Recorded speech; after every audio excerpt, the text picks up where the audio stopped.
morning, everybody, and welcome to another edition of Talking Science with VDW, EMO, and renowned institutes of WDP, the German Academy of the Production Sciences. Today, we are going to deal with, let's say, the next big thing in automation. After we are dealing with the automation of production processes itself, now the next big thing is how can we automate manufacturing planning? And we are happy to have as a speaker Dr. Martin Erler from Dresden University, who is the head of the division for cutting technologies and its planning. And as far as I know, he's going to show us how we can close the loop and go the next step from having a manual planning as we do every day. You know, or some of you know that I'm also engaged in open standards for machinery communication. And as somebody pointed out to me, the most important tool in manufacturing planning is Microsoft Excel.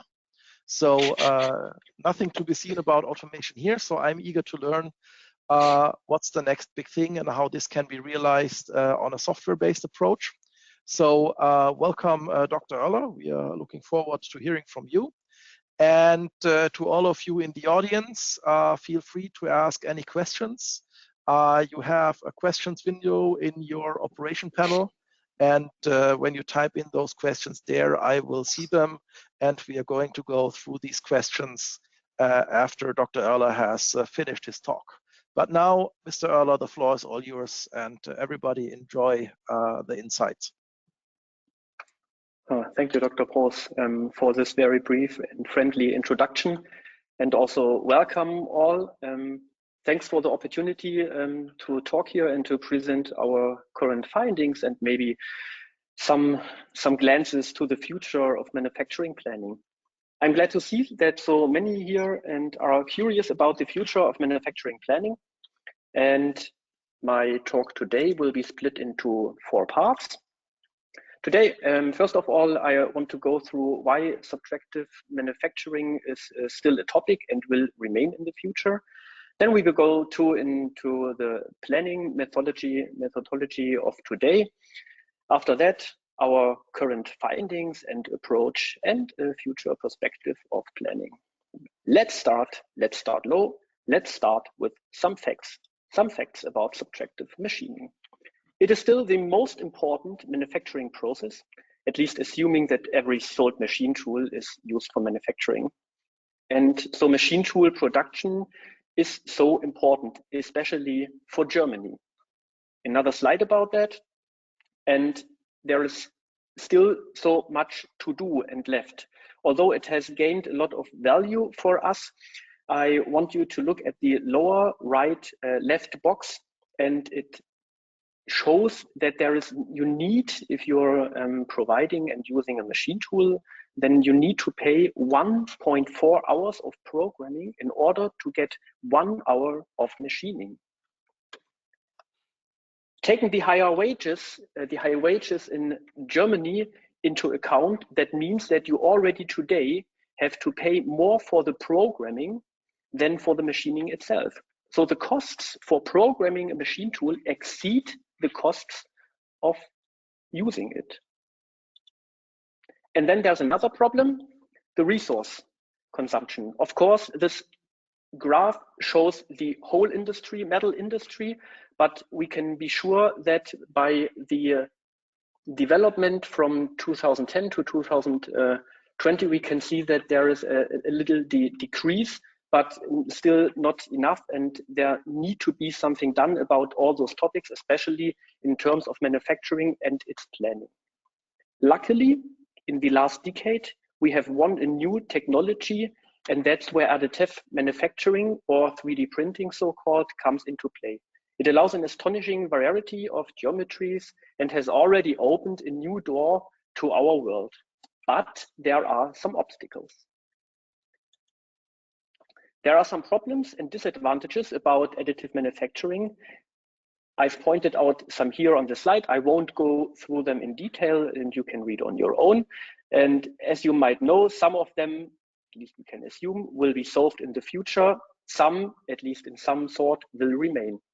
But then, of course, and that's where it becomes interesting, there are also three really big advantages of planning 3D printing, or so-called additive manufacturing. First of all, we now can produce parts that in the past could not be milled. So we can provide functions, properties, and designs that were prior impossible to do with milling alone. Second big advantage is resource usage. Environmental protection is everyone's business, including manufacturing technology. It not only consumes considerable amounts of resources, but also represents a central enabler for more environmentally friendly products and services through more efficient manufacturing technologies, just like 3D printing. But how? Well, planning plays a special role here, as it determines over 80% of the subsequent resource and energy requirements. At our working group, we research and develop methods and technologies to leverage this ecological potential in an economical, viable way. And here comes the most important advantage of additive manufacturing into play. Almost no one is talking about so far, right? And that is the simplicity with which the machines are programmed. Everyone who ever used a slicer in order to use his 3D printer at home maybe knows what I'm talking about.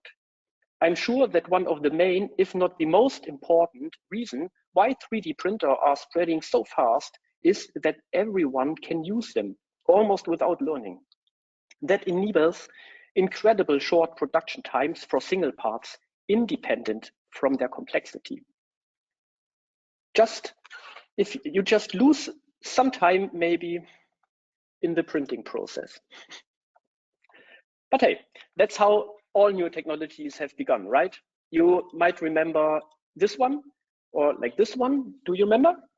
In some machine shops, you can still watch such machines do their work. So CNC today and 40 years ago was well established, but was in those times and today still hard to program. 40 years ago, it was really hard to program. Why? Well, programming a machine tool looked like this. It's like today with your 3D printer, just imagine you have to program each single step of your 3D printer, and it was really hard work and required a strong spatial imagination.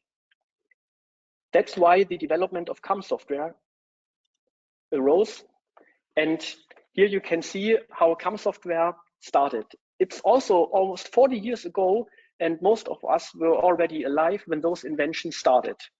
Today, it looks more like this. Did you spot the difference? Exactly, the mustache is gone, right. ChatGPT might have mentioned that there are still humans, and that's why I want to hook in. Why? Why can't this be changed? Why do there need to be humans? Do they? If I would have asked these questions 10 years ago, when I started my research on this topic, I would have been sent to hell directly, I guess, for doing research on how to make people unemployed. Now the times have changed. Who would have thought 10 years ago that the feared and job-destroying automation once could be the saving shore for our highly productive and developed industry that is desperately looking for workers in order to at least maintain its competitiveness? We don't need less automation, we need more. And because the machining and production itself is already highly automated, the next logical step is the automation of planning. But what is planning? Especially in terms of milling. Planning means creation of planning data, which are usually used in the next planning step. Based on this diagram, you can see where it comes into play, and depending on what you are planning, the next step can differ. If we call planning in terms of milling preparation of work, it created planning data. So planning means creation of planning data, and planning data have different requirements, structure and accuracy, and are therefore more or less easy to create. NC programming, for example, is a very time-consuming and a planning task, and also requires a lot of skills that need to be learned. which is also a very time-consuming and expensive process. But there are many other goals for preparation of work, and therefore many other planning data. Often only some of the information generated during the very complex and time-consuming NC programming process are needed. That's where our approach comes into play. Just imagine we want to manufacture, to mill this part. What do we need for, just let's say, to estimate the machining time? Most planning results can be calculated from a sequence plan. Therefore, we use different approaches.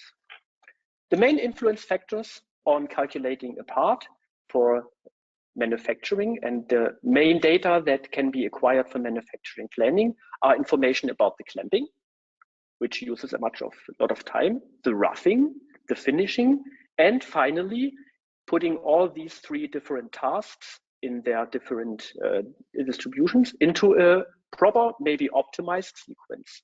So how do we do this? First of all, we use a plane surface segmentation method. That means finishing is creating high surface quality at the highest accuracy. Here we use surface models because finishing is about surfaces, right? So we do it on the surfaces. Our software then calculates some pseudo tool paths on the surface and heads on. Now we are at the roughing part. Roughing means removing material mainly as fast as possible. Surface quality doesn't matter, at least almost. And here we use volume models because it's about the volume that needs to be removed, right? So just take the blank, the stock part, subtract from it the finished part, and then you retrieve the differential volume. For our sample part, that looks something like this. Then we just place the finished part inside its stock part, and now the difficult part begins. By retrieving the so-called differential volume, we look at the differential volume from all different directions and calculate properties depending on this direction and the accessible tools. Those properties are now added to the volume model, each by single part. And for example, so we can show and assign possible tool size and the removable volume to this part. Our fitness function then tells us how to separate the volume into different operations. For these different operations, milling paths for roughing are calculated. And from these, of course, times can be derived. Last but not least, before coming into sequence planning, we need some information about the clamping. That's a very complicated process because clamping can be done in so many different ways by so many different tools and accessoires that it's almost impossible to find the optimal solution. Therefore, we take clamping into account, but not looking for the optimal solution. We just determine if there is a possible solution. So we do not determine the forces or the specific clamping tools that might be used. We check if there is a sufficient and accessible clamping area where a vise or something else could be applied to. So is there an area available for each operation? So now we do have the finishing operations, the roughing operations, and the clamping information, which usually, by putting them into order, results into clamping operations by turning and changing the setup. Those things are put into graphs. Those graphs represent the order of the operations, and by assigning features and properties to the nodes, we can now calculate, by following just one single path, how the machining of this part following this path, which means doing it in exact that order of sequence and operations, would cost and which resources would be needed to do so. Yeah. But if you imagine that a part maybe with 20 to 30 operations has a lot of different possibilities how the operations could be machined. So there are many different orders. And if we want to check them all, that's way too much to compute. So for example, if a part has 30 operations, you would have to calculate roughly something between 20 to 30 faculty times different operations. That's almost impossible for current computers to calculate all, so it's impossible to find an optimal solution. in order to find a proper solution anyhow, we use meta-heuristics. Meta-heuristics just means professional and guided trying. There are a lot of meta-heuristics out there, and we tried a lot, over 20, and we found that simulated annealing, so far we got the best results with. So putting all our operations in a proper order using simulated annealing, we finally put all these things together and added this in the little demonstrator software you're showing here. So you can see by just loading this part, the finish part and its stock part, our approach calculates automatically a sequence for roughing, finishing and clamping, assigning tools and calculating the machining time for each individual operation and the overall machining time, even using clamping areas for this part. This can be done automatically for 3+2 axis milling so far. 5-axis milling is something different, especially 5-axis simultaneous machining, because the tool movement differs completely from those in 3 or 3+2 axis machining. But how will this technique, maybe think so far, influence the future? It's not an NC programming technique, right? You are right. With this technique so far, you are not able to program a machine tool automatically. This still needs to be done by a human. But there are a lot of applications where just having this planning data is quite sufficient. Let's look at this graph here. We do have a methodology for planning on a factory or something like that. And if you look closer, you can see that here inside there is a loop. That's how most planning works today. You generate a result in a planning step, and those results from this planning step are the input data for the after following planning step, which then creates also results or states that it needs some changes in the prior step just to be able to create more efficient, more optimized results in its step. So there is a loop inside. And this loop is very time consuming. Just imagine the things between manufacturing planning and the material flow system, or the manufacturing planning and the design of a part. That's the most and best known thing everyone doing manufacturing planning knows, is that the designer gives you the part and you have to deal with it. Even if the part is really, really bad to manufacture, you still have to deal with it. And you wish that you could go to the designer and tell him, please, please, please get rid of those little radios. They are really hard to machine. And why does this whole part have to be 6.3 microns? Just for which reason? It's really hard to machine and it takes a lot of time, and he doesn't think about it. So there are rules which apply to CAD construction and designer, that they try to make parts not only be functional, but also easy and cheap to manufacture. But there's also a lot of other things that they cannot take into account because it's hard to calculate. And that's where manufacturing planning comes into play. One of our current projects, we try to use our approach to improve the manufacturing planning itself by coupling with the logistics planning inside a manufacturing planning task. Yeah. So the transportation system inside a factory is highly dependent on the way the parts are machined and how the machine tools are distributed and organized.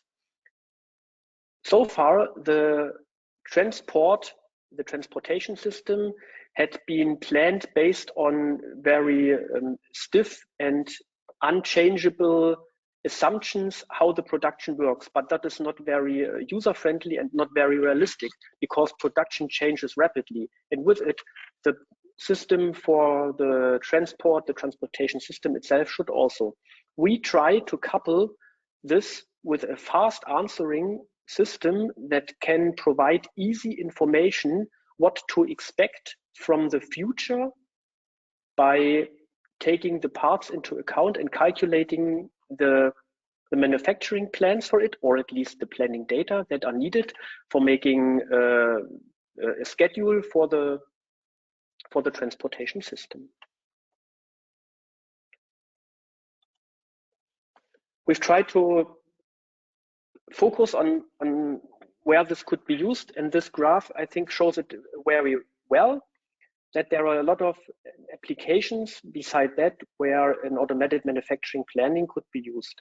So for example, in make or buy decisions that are usually very early in a process or a production or a product planning step need to be met, there are usually not many information available, and there are a lot of parts.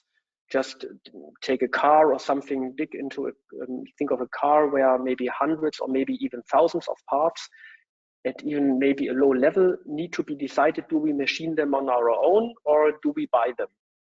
And you would have to calculate and to do a manufacturing planning and C programming, even at least today, on hundreds or thousands of parts just to decide, do we buy or do it on our own?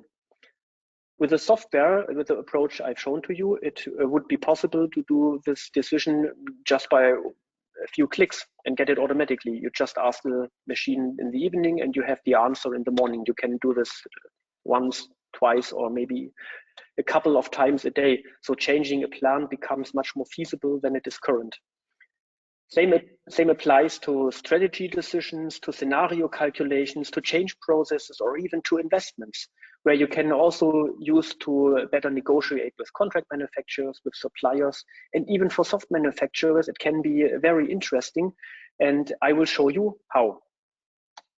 When you think of designing a part, there's always the problem that I've pointed already out, that the part is mainly designed by the designer, who's taking functional properties and requirements into account, not so much the information how the part or can be machined or how it fits into the production.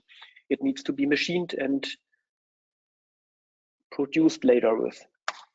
That's where our approach and our current project comes into play. We try to provide the designer who is creating and designing the part with future and highly valuable, high value information about how this part can be machined. So for example, by analyzing this part, not only by the price of the material and some plain machining times, but also the whole machining process, we can tell him, for example, that if he removes this hole, then the part does not need to be machined from an additional site, which means it would not have to be changing setup. That means a lot of saving just by putting a hole maybe in a different position. Of course, the manufacturing planner or the system itself cannot decide if the hole is necessary in this point. This can only be done by designer. But providing him with the information that this hole costs or results in an increase of 30% of the machining costs, he at least has a clue to think about how the part could be changed in order to make it more machinable. By doing so, there's also the possibility that the meeting and the process talking between both, so feedback for the construction, for the design between the manufacturing planner and the designer, can be reduced to a minimum, because most information the designer is asking from the planner can be derived from the software, from the approach we have shown to you. So there is a lot of potential time saving within such a process. So if it is implemented in the way I've shown to you as a pop-up or even a function in a CAD system, it would be possible that there is even almost no more information, human interface between the design and the manufacturing planning. There's only once the planning in the future when the part needs to be manufactured, then it once calculated the tool paths and then it can be used. There are a lot of other possible applications for this thing. So maybe thinking of instant quotes, you can also already see that there are some companies out there who are trying to do the same, but not really succeeding so far as I can see. Don't blame me if I don't want to blame them for stating wrong. So please correct me if that's not correct what I'm saying. But there's also automated machining time calculation for an application I've shown you before, automated tool demand calculation for the tool organization in a big company that has to deal with a lot of tools. It might be very interesting to know which tools might be demanded in the future. And just by seeing which parts are already in designing and under construction, they could already know which tools would be used in the future, maybe 1 or 2 weeks ahead. So they can already start supplying their own store with it. So manufacturing Copilot, you all might know the GitHub Copilot, which helps the programmer to program and shows suggestions for code or improving him. The same could be done for a manufacturing Copilot. So if you're doing a planet, the Copilot could just give you hints. Hey, you could do better here. I found a new approach and I found a good idea. You could do it this way or do it that way. Does it really need to be this way? This all could be done also for the designer. Automated factory planning for factories where a lot of machine tools will be used. Of course, it's really, really important to know how the machine tools work, how the machining times are, which tools are needed, and how the transportation between is going and which material is used. If you can plan this at least at a rough level in the early stage, that's a high advantage and a really big win for companies using such an approach. Same goes for the calculation of programming time. Programming time usually is not taken into account to the parts cost, and it's usually in the head costs supplemented, and which means that you cannot calculate easily how much programming goes into a single part. So it's hard for you in the companies to do an ROE calculation on improvements in this area, but with such thing it becomes much more easier, because you can show that programming a complex part is much more complicated and therefore much more time consuming and expensive than doing the programming on an easy part. And if you do this in calculation with how many times or many pieces of this part will be needed later on, you can do an easy calculation, which is sufficient, which is not, which brings a revenue for the company, or where does the company have to pay to machine this part. Automated and C programming, but that's far in the future. We aren't there yet because there are many other obstacles to take into account and to solve so far. There are other requirements. And improved and accelerated process chain designs. That's one of our big problems in the main future, coming together with all those new technologies like additive manufacturing. I've pointed out that additive manufacturing requires always a post-processing, but how this post-processing done? You don't know so far, but if you could combine those techniques, you could create and calculate a whole process chain for additive manufacturing and the post-processing usually done by milling. And also support on process decisions. So which manufacturing process do I need for this part? Is it better done with additive manufacturing, or is it better done with subtractive manufacturing? Of course, you all know that depends on how many parts I know, but where is the break even? 10 parts, 100 parts? With such an approach, you could easily find out. If you're interested and curious about the future about that, please don't hesitate, ask me. I will try to answer your question as good as possible. So far, I'm finished with my talk. Thanks for the opportunity. Thanks for listening. And now I'm open to questions. Well, thank you for your insights. Again, if you have any questions, please do not hesitate to type them into the questions, Fragen panel of the control panel of the tool that we are using here. Meanwhile, my question is, you showed a large variety of planning tasks on your last slide, from the actual planning of the machining process up to the planning of the entire production, including allocation of machine capacity and so on. When I said the mostly used tool is Microsoft Excel for production planning, so that's mostly capacity planning. And I know from my background that planning of machining is usually done in CAD/CAM environments. I personally see there's a disruption of the tool chains. So you do the one thing in one tool and you do the other in the other tool. Where do you see the future in combining these worlds? Yeah, that's a really good question. It refers a little bit to my last slide and what I've shown you today. Even if it looks like a finished software, please keep in mind we are doing sign, and this is just a demonstrator for the methodology and the technique we are developing. And the developing is an ongoing process. New Are technologies. you working, always. short question in between, are you working with any commercial software supplier? Not so far.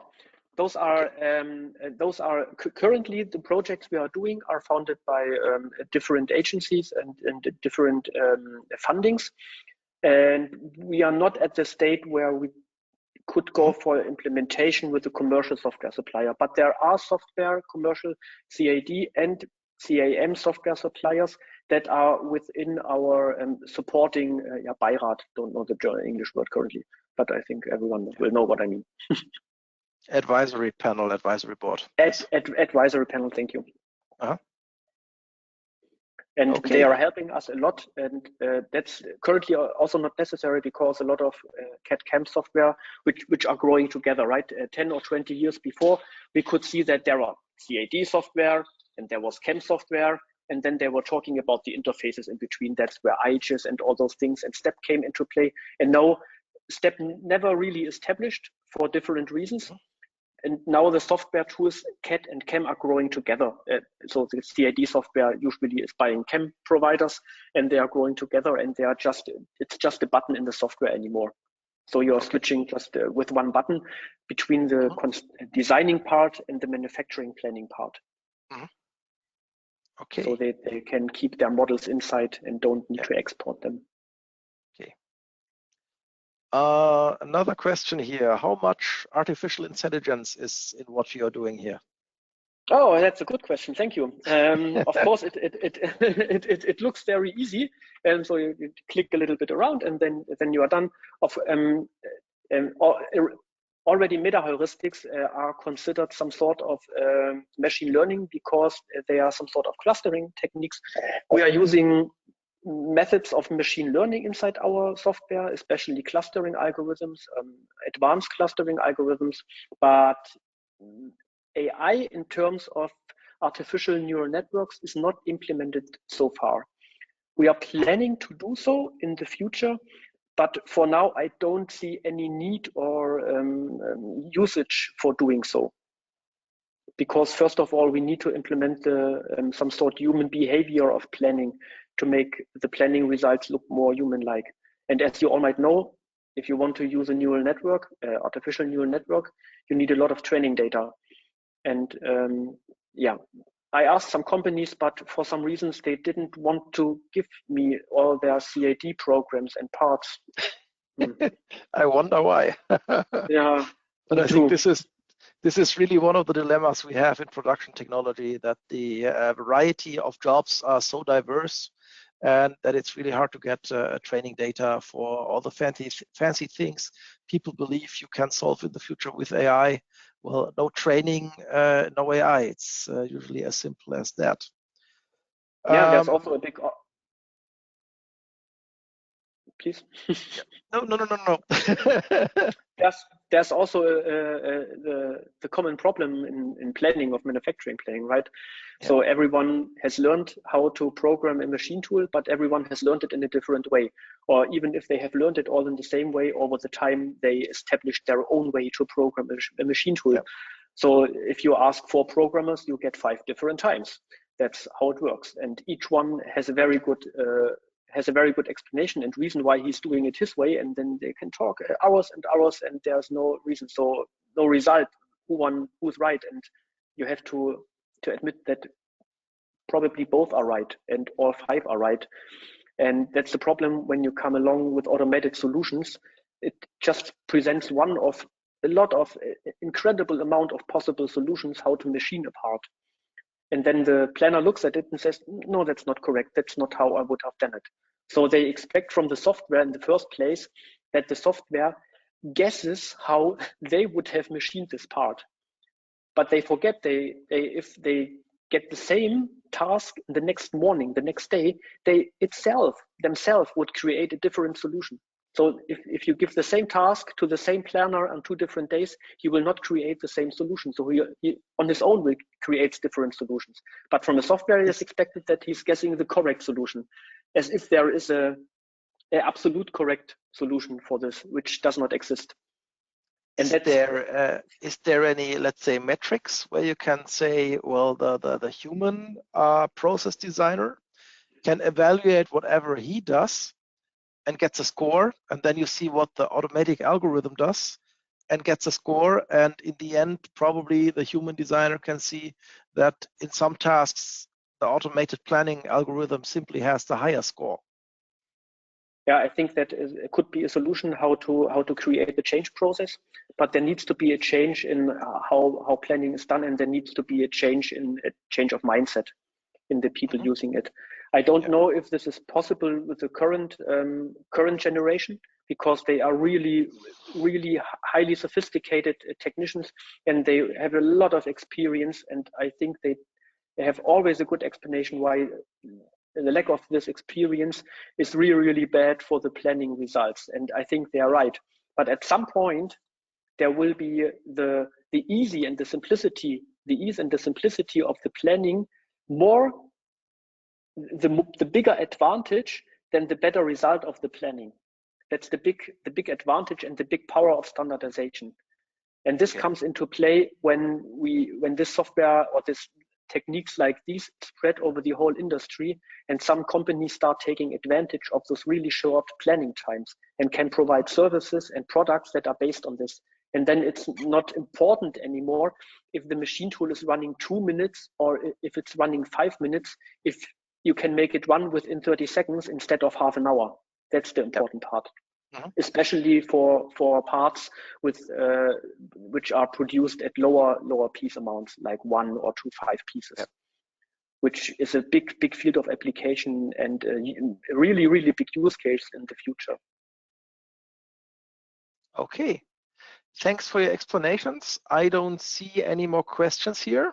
So once again, many thanks to Dr. Oerler for his insights. And my last message to you would be that for the next Let's Talk Science edition in April, we are going to talk about additive subtractive process chains for wire arc additive manufacturing parts with some guests from Vienna University and University of Leuven in Belgium. So mark down the date. You find it on the EMO website. And from my side, thanks for listening in. Once again, thanks to Dr. Oerler. And have a great day and enjoy the upcoming spring. Goodbye. Thank you as well, and have a good day. Bye-bye.